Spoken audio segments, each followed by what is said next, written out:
हूँ मानसी सुदर्शन। आप देख रहे हैं सिटी न्यूज। मैं आप सभी दर्शकों का करती हूँ स्वागत। अब बढ़ते हैं खबरों की तरफ।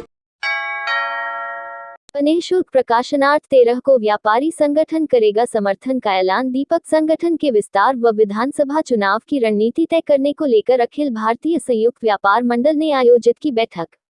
अयोध्या व्यापारियों की विभिन्न समस्याओं और विधानसभा चुनाव की रणनीति तय करने को लेकर गुरुवार को अखिल भारतीय संयुक्त व्यापार मंडल की एक बैठक नयाघाट पर आयोजित की गई।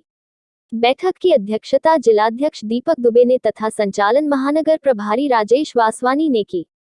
बैठक में संगठन के ग्रामीणांचलों में विस्तार पर विमर्श करने के साथ यह निर्णय लिया गया कि 13 फरवरी को विधानसभा चुनाव में समर्थन करने वाले राजनीतिक दल का दल के नाम का ऐलान किया जाएगा। जिलाध्यक्ष श्री दुबे ने बताया कि विभिन्न समस्याओं को लेकर व्यापारी समाज पिछले कई वर्षों से परेशान और प्रताड़ित है। इनके निस्तारण को लेकर संगठन की ओर से समय समय पर आवाज उठाई गई है। समस्याओं के समूल निस्तारण को लेकर संगठन एकजुट है। विधानसभा चुनाव में संगठन व्यापारी समाज का उत्पीड़न करने वालों को मुंहतोड़ जवाब देगा। महानगर प्रभारी राजेश वासवानी ने कहा कि इन परिस्थितियों का नतीजा यह रहा कि व्यापारी भाइयों को अपनी लड़ाई खुद ही लड़नी पड़ रही है। उन्होंने कहा कि इन सभी समस्याओं को लेकर संगठन की ओर से न केवल अधिकारियों से कई चक्रों में वार्ता की जा चुकी है बल्कि उन्हें अल्टीमेटम भी दिया जा चुका है। महानगर अध्यक्ष नवमी लाल गुप्ता ने कहा कि सरकार कोई भी रही हो लेकिन जो वायदे के मुताबिक व्यापारियों को कोई भी सुविधा नहीं दी गई, जिसके कारण व्यापारियों के साथ अप्रिय वारदात घटित हो चुकी है। युवा जिलाध्यक्ष अजीत प्रताप यादव ने कहा कि कई ऐसे मामले सामने आ चुके हैं जिनमें संबंधित विभाग और प्रशासनिक अधिकारियों द्वारा संयुक्त रूप से न केवल व्यापारियों का उत्पीड़न किया गया बल्कि उनके व्यवसाय तक को प्रभावित किया जा चुका है, लेकिन ऐसे मामलों में पीड़ित व्यापारियों की कोई सुनवाई नहीं की गई है। महानगर उपाध्यक्ष सर्वजीत सिंह ने कहा कि संगठन के तत्वाधान में आज व्यापारी समाज एकजुट है और अब किसी भी उत्पीड़न का मुंहतोड़ जवाब दिया जाएगा। बैठक में मुख्य रूप से जसवीर सिंह, जिला उपाध्यक्ष गोपाल जायसवाल, महिला मोर्चा जिलाध्यक्ष संजना गुप्ता, महिला महानगर अध्यक्ष परमजीत कौर, अभय सिन्हा, महिला जिला उपाध्यक्ष सरोज व जिला महासचिव वीरेंद्र सैनी सहित कई पदाधिकारी कार्यकर्ता मौजूद रहे। दिनांक भवदीय जो आज की बैठक हुई, किस चीज़ को लेकर बैठक हुई, क्या है पूरा?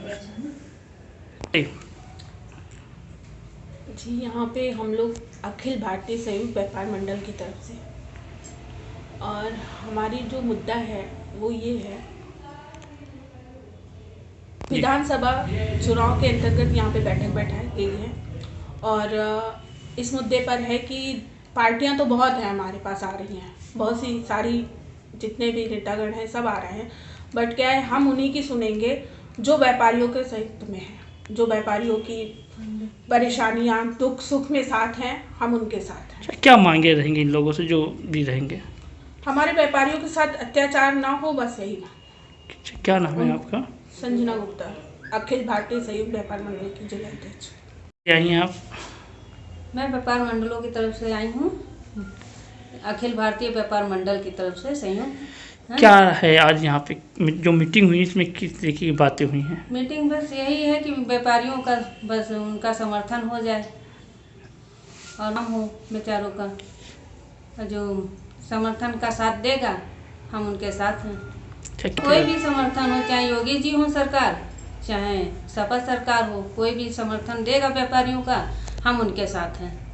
क्या नाम है आपका? मेरा नाम परमजीत कौर है। अयोध्या के विधानसभा चुनाव के दृष्टिगत को लेकर एसएसपी शैलेश कुमार पांडे ने कहा कि जो चुनाव का शेड्यूल है उसके मुताबिक ही सारे प्रोग्राम प्रचलित है। आगे के जो भी कार्यक्रम है उसको निर्धारित रूप से पूरा किया जा रहा है। इस चुनाव को लेकर पुलिस प्रशासन पूरी तरीके से निष्पक्ष शांतिपूर्ण ढंग से चुनाव कराने के लिए कटिबद्ध है, जिसके लिए हमारी पूरी तैयारियां हैं। हमारा डिस्ट्रिक्ट सिक्योरिटी प्लान तैयार है, साथ ही साथ जो प्रिवेंटिव एक्शन है वह भी हम पूरी तरीके कर रहे हैं। लगभग 32,000 से ज्यादा लोगों के 107/16 के तहत पाबंद किया गया है। जिला बदर की कार्रवाई भी काफी संख्या में की गई है। 30 से ज्यादा लोगों को जिला बदर किया गया है। 200 से ज्यादा लोगों के विरुद्ध प्रस्तावित कर रखा है, जल्दी ही इनको जिला बदर कराया जाएगा। गैंगस्टर एक्ट के तहत 20 से ज्यादा अभियोग पंजीकृत किए गए हैं, जिसमें 40 से ज्यादा लोगों के विरुद्ध कार्रवाई की गई है। धारा 14 गैंगस्टर एक्ट के तहत करोड़ों की संपत्ति कुर्क की गई है। अवैध असलहे भारी संख्या में बरामद किए गए हैं। लगभग 200 से ज्यादा अवैध शस्त्र और कारतूस बरामद किए गए हैं। इससे अतिरिक्त 14,000 लीटर से ज्यादा शराब पकड़ी गई है। यह हमारी कार्रवाई नियमित रूप से प्रचलित है। हम एफएसटी, एसएसटी, थाना, चेक पोस्ट इन सब के माध्यम से आदर्श आचार संहिता उसको लागू कराने के लिए पूरी तरीके से तैयार है। जहां तक राजनीतिक पार्टियों के मतभेद की बात है, राजनीतिक पार्टियों के साथ उनके साथ मीटिंग करके आचार संहिता का पालन करने हेतु निर्देशित किया है। पुलिस प्रशासन आदर्श आचार संहिता को लागू कराने के लिए पूरी तरीके से तैयार है। शांतिपूर्ण ढंग से चुनाव, मतदाता निर्भय होकर वोट डालने जाए। पुलिस सुरक्षा व्यवस्था पूर्ण रूप से सुनिश्चित है। के दौरान कार्यकर्ता आपस में भिड़ गए, उस पर क्या कार्रवाई की गई थी? देखिए, हम सभी अवगत हैं। विधानसभा चुनाव 2022 को दृष्टिगत रखते हुए जो शेड्यूल है उसके तहत सारे कार्यक्रम प्रचलित हैं। नामांकन का कार्य ऑलरेडी समाप्त हो चुका है और आगे के जो भी टाइमलाइंस है उसको एज पर टाइमलाइंस उसको फॉलो किया जा रहा है। साथ ही साथ इस चुनाव को लेके पुलिस प्रशासन पूरी तरह से निष्पक्ष शांतिपूर्ण वातावरण में मतदान कराने के लिए कटिबद्ध है और इसके लिए हमारी पूरी तैयारियां हैं। हमारा डिस्ट्रिक्ट सिक्योरिटी प्लान जो है तैयार है। साथ ही साथ जो प्रिवेंटिव एक्शन है वो भी हम लगातार सुनिश्चित कर रहे हैं। लगभग 32,000 से ज्यादा व्यक्तियों को 107-16 के तहत पाबंद किया गया है। जिला बदर की कार्रवाई भी काफी संख्या में की गई है। 30 से ज्यादा लोगों को जिला बदर किया गया और कई लोगों के जिला बदर की कार्रवाई जो है प्रचलित है। लगभग 200 से ज्यादा लोगों के विरुद्ध हम लोगों ने प्रस्तावित कर रखा है। जल्द ही इनको जिला बदर कराया जाएगा। साथ ही साथ गैंगस्टर एक्ट के तहत 20 से ज्यादा अभियोग पंजीकृत किए गए हैं, जिसमें 40 से ज्यादा लोगों के विरुद्ध कार्रवाई की गई है। धारा 14(1) गैंगस्टर एक्ट के तहत करोड़ों की संपत्ति भी हम लोगों ने इस दौरान कुर्क की है। अवैध असलहे भारी संख्या में बरामद किए गए। लगभग 200 से ज्यादा अवैध शस्त्र और कारतूस बरामद किए गए हैं। इसके अतिरिक्त 14,000 लीटर से ज्यादा शराब पकड़ी गई है और ये हमारी कार्रवाई नियमित रूप से प्रचलित है। हम एफएसटी, एसएसटी तथा थाने, हमारे चेक पोस्ट, इन सब के माध्यम से जो आदर्श आचार संहिता है उसको एनफोर्स कराने के लिए पूरी तरह से हम लोग अपने कर्तव्यों का निर्वहन कर रहे हैं। जहां तक पॉलिटिकल पार्टीज और उनके समर्थकों के आपसी मतभेद का प्रश्न है, मैं बिल्कुल स्पष्ट करना चाहूंगा कि चुनाव की घोषणा के तत्काल बाद मेरे और जिलाधिकारी महोदय के द्वारा संयुक्त रूप से सभी पॉलिटिकल पार्टीज के रिप्रेजेंटेटिव के साथ बैठक की गई और उनको माननीय भारत निर्वाचन आयोग की जो गाइडलाइंस है आचार संहिता से संबंधित और साथ ही साथ कोविड प्रोटोकॉल से संबंधित वो पूरी तरह से अवगत कराया गया। सब्सिक्वेंटली जो भी निर्देश आते रहे हैं उसको प्रेस रिलीज के माध्यम से सभी पॉलिटिकल पार्टीज को अवगत कराया जाता रहा है। पुलिस प्रशासन आदर्श आचार संहिता एनफोर्स कराने के लिए पूरी तरह से तैयार है और इसके लिए लगातार कार्रवाई कर रहा है। यहां पर अब तक कोई भी चुनावी हिंसा का मामला नहीं आया है। 1-2 स्थानों पर 2 पॉलिटिकल पार्टीज के समर्थक एक जगह पे इकट्ठा हो गए थे। तत्काल पुलिस टीम पहुंच के उनको वहां से हटा दिया गया था और किसी भी तरह की अप्रिय घटना नहीं हुई थी। एक जगह आदर्श आचार संहिता का उल्लंघन का मामला आया था, उसमें तत्काल अभियोग पंजीकृत किया गया और उसके अंतर्गत भी विवेचनात्मक कार्रवाई हमारी प्रचलित है। लोगों से मैं अपील करना चाहूंगा कि इस लोकतंत्र के महापर्व में सभी वोटर्स अपने मतदान केंद्र पर जरूर जाएं और वहां पर वोट करें। अपने मताधिकार का प्रयोग पूरी तरह से निष्पक्षता के साथ करें और इस मतदान को भयमुक्त वातावरण, शांतिपूर्ण वातावरण में संपन्न कराने के लिए हम पूरी तरह से तैयार हैं। अयोध्या जनपद के गोसाईगंज विधानसभा क्षेत्र के हारीपुर में रामायण कालीन पौराणिक विसुही नदी को ही नेताओं और अधिकारियों के द्वारा नाला घोषित किए जाने को लेकर ग्रामीणों में काफी आक्रोश है। वही आरोप है कि विसुही नदी को नाले के रूप शिलान्यास किया गया है। बिल्कुल गलत है। तो वही स्थानीय ग्रामीणों ने इस पर कार्रवाई करने की मांग उठाए हैं।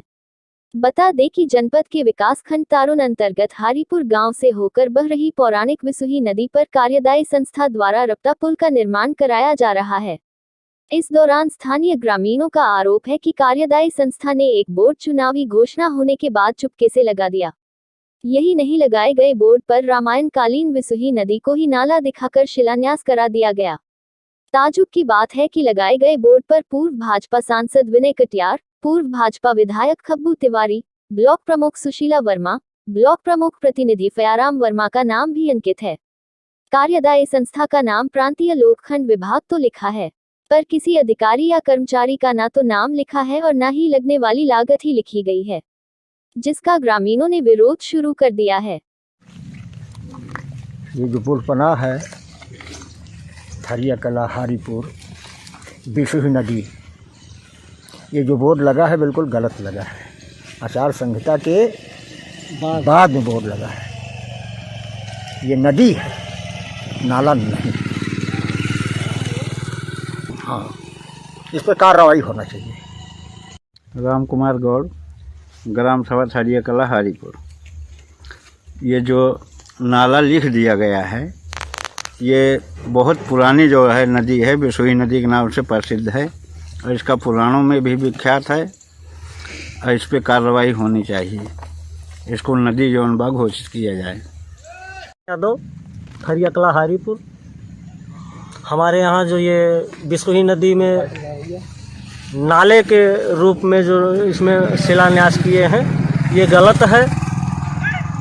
ये पौराणिक नदी है, बिशुही नदी है।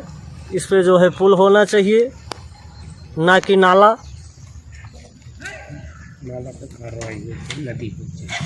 और ये जो बोर्ड लगा है ये आचार संहिता के बाद लगा हुआ है।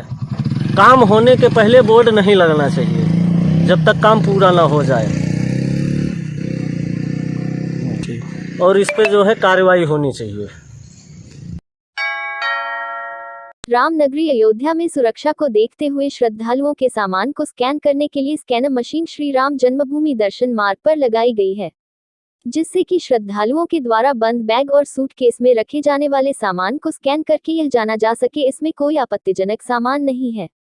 यह मशीन प्रशासन के द्वारा अमावा मंदिर में लगाई गई है, जहां अब श्रद्धालुओं का सामान स्कैन करने के बाद ही होगा लाकर में जमा किया जाएगा। राम जन्मभूमि में इलेक्ट्रॉनिक सामान, पान, बीड़ी, सिगरेट, तंबाकू, गुटखा, दवा, असलहा, मोबाइल फोन, हाथ की घड़ी जैसे सामान ले जाना प्रतिबंधित है। दरअसल सामान जमा करने के नाम पर प्राइवेट अमानती घरों के द्वारा मनमानी शुल्क लिया जा रहा था। आए दिन श्रद्धालु और प्राइवेट लाकर संचालकों में वाद विवाद होता था। श्रद्धालुओं की सुविधाओं को ध्यान में देते रखते हुए राम मंदिर ट्रस्ट के आह्वान पर अमावा मंदिर पर संचालित 200 निःशुल्क लाकर किया गया था। अब प्रशासन ने बैग स्कैनर मशीन लगाई है। वही राम जन्मभूमि की सुरक्षा बैठक में अधिकारियों ने निर्णय लिया था, जिसमें राम जन्मभूमि की सुरक्षा को ध्यान में रखते हुए लाकरों में सामान रखे जाने से पूर्व स्कैन किया जाएगा और स्कैनर मशीन पर सुरक्षा बल की तैनाती होगी। सुरक्षा कर्मी करेगा निगरानी, कोई भी आपत्तिजनक सामान नहीं जमा किया जाएगा। राम जन्मभूमि समेत संपूर्ण अयोध्या की सुरक्षा व्यवस्था की हाईटेक गई है। अयोध्या के सभी चौराहे और गलियां सीसीटीवी से लैस हैं। हर आने जाने वाले पर प्रशासन के द्वारा नजर रखी जाती है। जब इस राम जन्मभूमि का फैसला आया उसके बाद से यहाँ यात्रियों की संख्या बढ़ती गई। अयोध्या में जो जन्मभूमि परिसर में कोई सामान ले जाना अलाउ नहीं है। मोबाइल, घड़ी, पेन, प्रसाद, बैग ये सब अलाउ नहीं है। जो यात्री बाहर सामान रखते हैं प्राइवेट लाकर वाले मनमानी पैसा अपना उनसे लेते हैं। इन्हीं सब समस्याओं को देखते हुए जो पटना का महावीर मंदिर, हनुमान जी मंदिर है, वो माननीय किशोर कुमार के नेतृत्व में संचालित हो रहा है। अमावा मंदिर की तरफ से यात्रियों को निःशुल्क लाकर की सुविधा दी गई। यहाँ पर यात्री अपना सामान स्कैनर मशीन में रख करके फिर वो लाकर में रखते हैं। अपना चाबी वो स्वयं पास में रखते हैं। अगर हम लोग को कुछ लगता है कि कोई संदिग्ध है तो हम लोग स्वयं बैग को खुलवा करके बाकायदा चेक करते हैं, फिर रखाते हैं। यहाँ पर एक पुलिस अधिकारी भी साथ में रहते हैं, जो अभी किसी काम से शौचालय गए हैं बगल में, तो वो भी रहते हैं, हम भी रहते हैं। वो अपना चाबी यात्री स्वयं लेकर जाते हैं। और यही नहीं, यात्रियों को फ्री राम रसोई भोजन। उत्तर प्रदेश विधानसभा चुनाव के प्रथम चरण का मतदान शुरू हो गया। 27 फरवरी को 5वें चरण में अयोध्या में मतदान होना है। इसी कड़ी विश्व हिंदू परिषद, राष्ट्रीय स्वयंसेवक संघ और राम मंदिर ट्रस्ट के पदाधिकारी और कार्यकर्ता सड़कों पर आ गए हैं। अलग अलग टीमों में यह संयुक्त टीम लोगों के घर घर और दुकान दुकान जा रही है, राम रच के साथ प्रसाद दे रही है और राम मंदिर निर्माण के बारे में जानकारी दे रही है। यही नहीं, उनसे 100% मतदान कर राम मंदिर में सहायक सरकार लाने की अपील भी की जा रही है। राम मंदिर ट्रस्ट के ट्रस्टी डॉक्टर अनिल मिश्र का कहना है कि हमारे कार्यकर्ता घरों घरों में जाकर 100% मतदान करने के लिए प्रेरित कर रहे हैं और कह रहे हैं कि आप 27 तारीख को मतदान के लिए जाए। साथ में एक जागरूकता पत्रक है लगाने के लिए जिसमें है कि आप मतदान 100% करिए और भगवान का प्रसाद ले जाकर दे रहे हैं और वहां की रज छोटी सी डिब्बी में बनाया है उसे लोगों तक पहुंचाना है। 100% मतदान होगा तो देश को फायदा होगा और सबके संकल्पों की सरकार बनेगी। लोग जो विचार कर रहे हैं उसके अनुसार लोग चुनकर आएंगे। राम मंदिर का सपना सबका है, जन जन का सपना है। असर शब्द नहीं है, हृदय की भावनाएं है, उसको असर के रूप में मत देखिए। भावनाएं होती है वह भाव के रूप में अभिव्यक्ति होती है। हमारे अंदर आपके अंदर वह भाव नहीं दिख रहा है, सब में देख रहे हैं। भगवान राम के मंदिर की जो 500 वर्षों से कल्पना थी वह साकार हो रही है तो भाव रूप में सबके सामने आ रहा है। हम 100% मतदान कराएंगे जिससे लोगों की संकल्पनाओं की सरकार बने। यह सब मतदान के बाद ही संभव होगा। संघ के अवध प्रांत प्रचारक मनोज कुमार का कहना है कि प्रभु श्री राम का इतने सालों के इंतजार के बाद मंदिर बनने जा रहा है तो स्वाभाविक रूप से हर राम भक्तों के मन में इच्छा होती है कि रज हमारे घर में भी आए। तो अपने लोगों ने, वरिष्ठ लोगों ने, संतों के कहने पर यह काम शुरू हुआ कि हर घर में राम रज पहुंचे, प्रसाद के साथ पहुंचे ताकि उनको आनंद की अनुभूति हो सके कि हमारा मंदिर बन रहा है। रज हमारे पास भी आ गई है और हर मोहल्ले में, खासकर अयोध्या के किसी मंदिर में पहले पूजन करके फिर रज बांटने का कार्य शुरू करेंगे। इतना बड़ा देश है, चुनाव कहीं न कहीं तो होता रहेगा तो चुनाव से रामरज का बहुत मतलब नहीं है और स्वाभाविक है। राम के बारे में हर कोई सोचता ही है। नहीं, भगवान राम का इतना सालों बाद इंतजार के बाद मंदिर बनने जा रहा है तो स्वाभाविक रूप से हर राम भक्त के मन में इच्छा होती है ये रज हमारे घर में भी आवे। तो अपने लोगों ने, वरिष्ठ लोगों ने और संतों के कहने पर ये काम शुरू किया गया है कि हर घर में राम रज पहुँचे, प्रसाद के साथ पहुँचे ताकि उनको आनंद की अनुभूति हो सके। भगवान राम का मंदिर बन रहा, रज हमारे पास भी आ गया है और हर मोहल्ले में, खासकर अयोध्या के किसी मंदिर में पहले पूजन करके उस मोहल्ले में रज बांटने का काम शुरू करेंगे। चुनाव का दौर है तो विपक्षी पार्टी कल की देर में आरोप लगाएंगे कि ये तो चुनाव को प्रभावित किया है। अब ये इतना बड़ा देश है तो चुनाव तो हमेशा होता ही रहेगा। तो चुनाव से, राम रज से बहुत मतलब नहीं है और स्वाभाविक है, राम भक्त हर बारे में सोचता ही है तो कुछ कहने की बात नहीं, चुनाव से नहीं मतलब। ठीक है। मनोज कुमार। 100% मतदान हमारे विश्व हिंदू परिषद के सभी कार्यकर्ता बंधु घर घर जा रहे हैं। 27 तारीख को होने वाले मतदान में जागरूकता समाज में आवे, 100% मतदान के लिए लोग घर से बाहर निकले। इसीलिए जागरण के लिए सभी विश्व हिंदू परिषद के कार्यकर्ता घरों घरों में जाकर के निवेदन कर रहे हैं कि आप 27 तारीख को मतदान के लिए जाइए।